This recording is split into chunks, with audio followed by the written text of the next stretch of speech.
Apreciados estudiantes del Colegio San Juan Bosco, bienvenidos a una clase más de nuestro canal.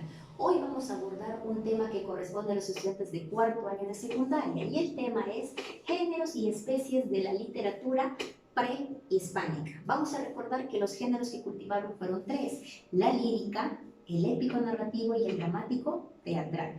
Empecemos con la explicación de las características del género lírico.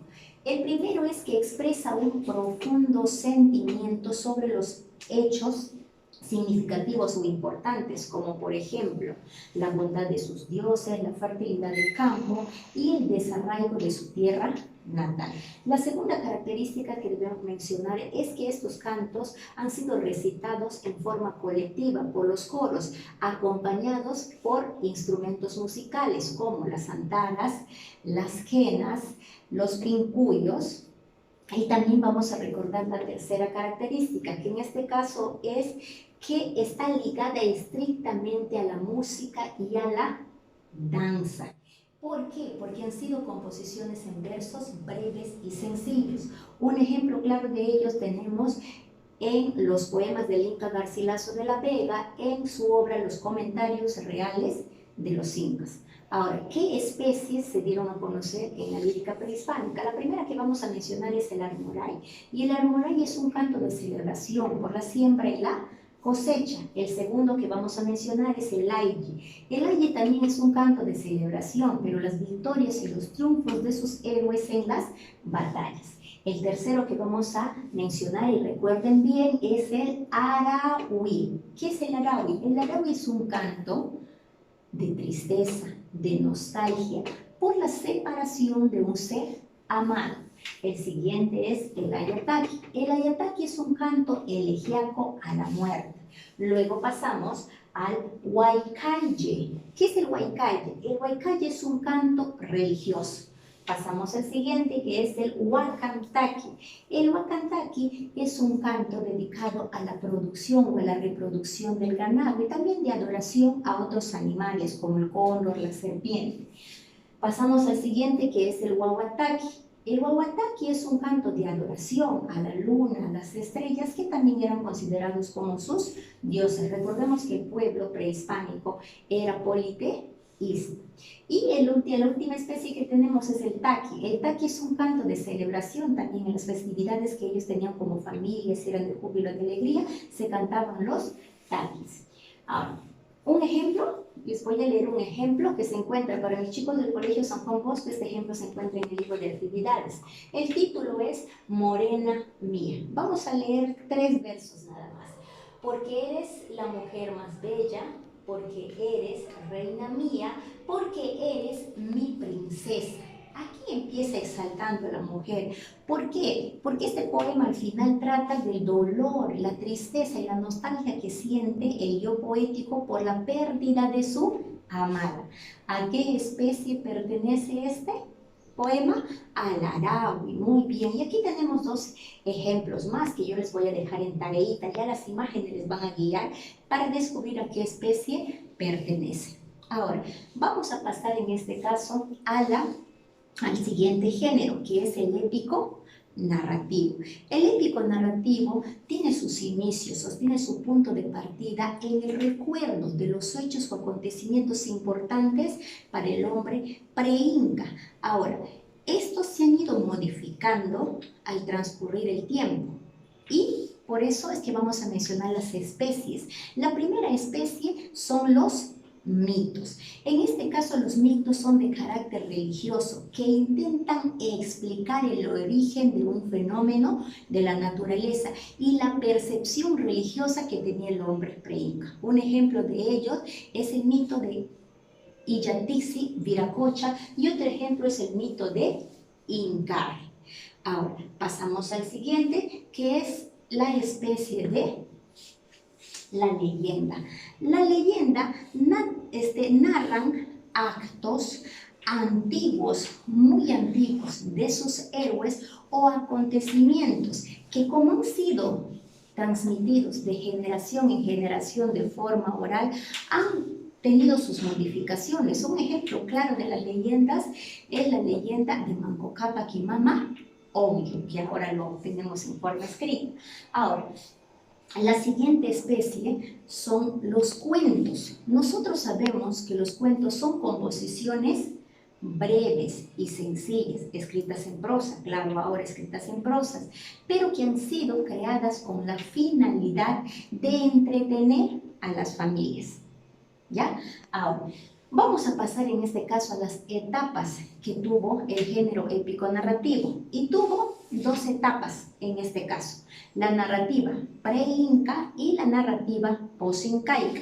En la narrativa pre-inca podemos decir que en la época anterior a los incas se crearon relatos épicos, como el mito de Kong, la leyenda de Nailam, que corresponden a las culturas costeñas pre-incas. Y al periodo inca específicamente corresponde la leyenda de los hermanos Aya, la leyenda de Manco Cápac y Mama Ocllo. Ahora, pasamos a la narrativa post-incaica. En la narrativa post-incaica, nosotros podemos ver que uno de los más conocidos, retrocedemos por favor la diapositiva, es el mito de Incarri. Retrocedemos. ¿Ustedes saben cuál es el significado de Incarri? Les voy a contar. El significado de Incarri tiene por Inca Rey. Eso significa Inca Rey. Pero ¿de quién narra los hechos y acontecimientos? De Atahualpa. Antes de la llegada de los españoles, Atahualpa era el que estaba gobernando el imperio de los incas, ¿cierto? Entonces, cuando llegaron, él fue engañado, de hecho fue engañado. Entonces, este mito se trata sobre él, sobre todo el gobierno que él tuvo y lo bueno que era para el pueblo incaico. Ahora, vamos a avanzar. Aparte de los mitos, del mito de Incarri, que ha sido recopilado en el año 1956 por José María Guerra, también hemos tenido fábulas. Hemos tenido algunas fábulas. Una de las fábulas, por ejemplo, es el puma y el zorro. El otro, el guacho y el zorro, y también los gorriones, que han sido recuperados por este señor. ¿Quién es este señor? Me dirán ustedes. Es Adolfo Bierri, es un folclorista. ¿Está bien? Ahora, pasamos al teatro, el último género literario. Es el dramático teatral, pero en sí aquí vamos a hablar del teatro prehispánico. El teatro prehispánico estuvo muy relacionado a la cultura, estuvo relacionado a la religión y a las demás expresiones propias de la vida cotidiana del hombre pre-inca. Ahora, estas piezas teatrales han sido creadas por los amautas. ¿Quiénes eran los amautas? Recordamos, eran los maestros de los hijos del Inca y también de los hijos que pertenecían a la corte imperial. Ahora, ¿qué vestigios tenemos de la existencia del teatro prehispánico? Uno de los primeros vestigios es la antropomorfización de los dioses, que propició la personificación tanto en las danzas como en los rituales. ¿Y en dónde están esas pruebas? Precisamente está en la orfebrería y la cerámica de las culturas preincas, como son la Nazca, la Chimula, la Tiahuaná.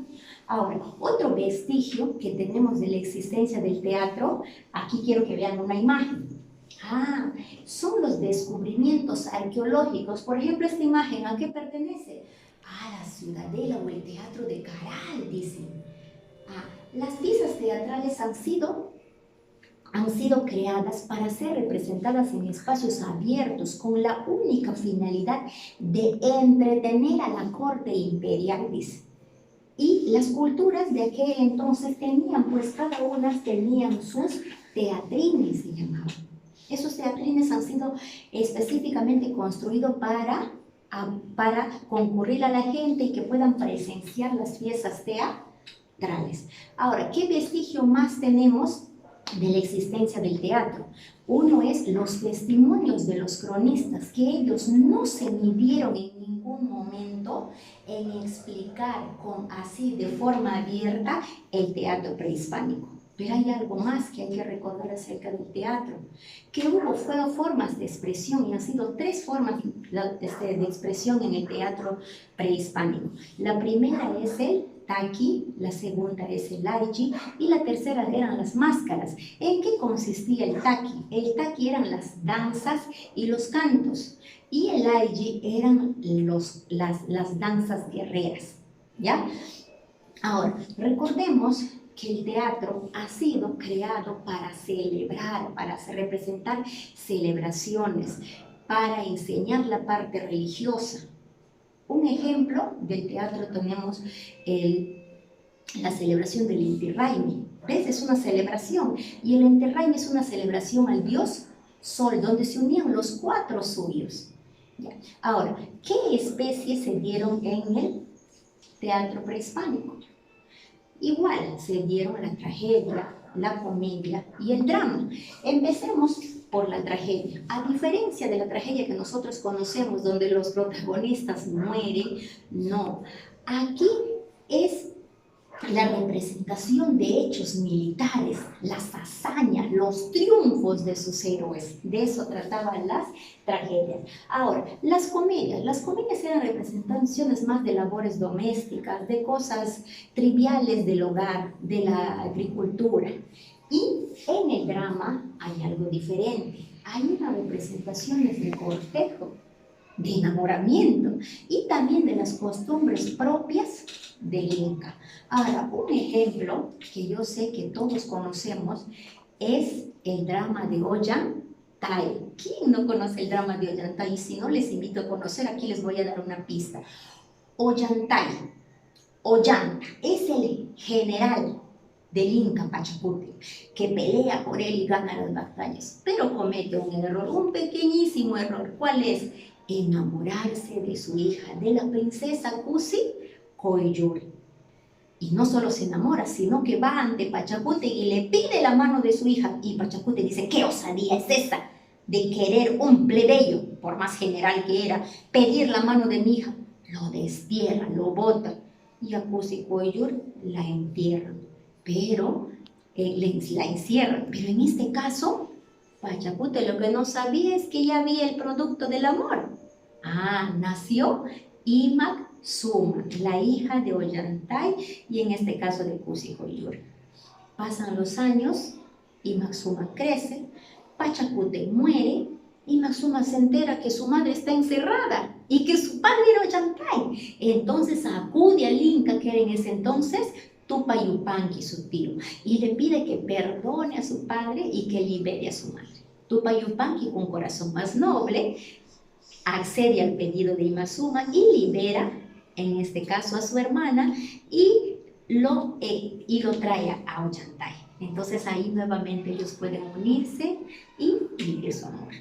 Muchísimas gracias, jóvenes, por haber escuchado esta clase. Espero haberlos ayudado. En el link les voy a enviar las páginas del libro de actividades que tienen que desarrollar y también el esquema que debemos elaborar del libro del año. Hasta la próxima clase y dedito arriba a la página.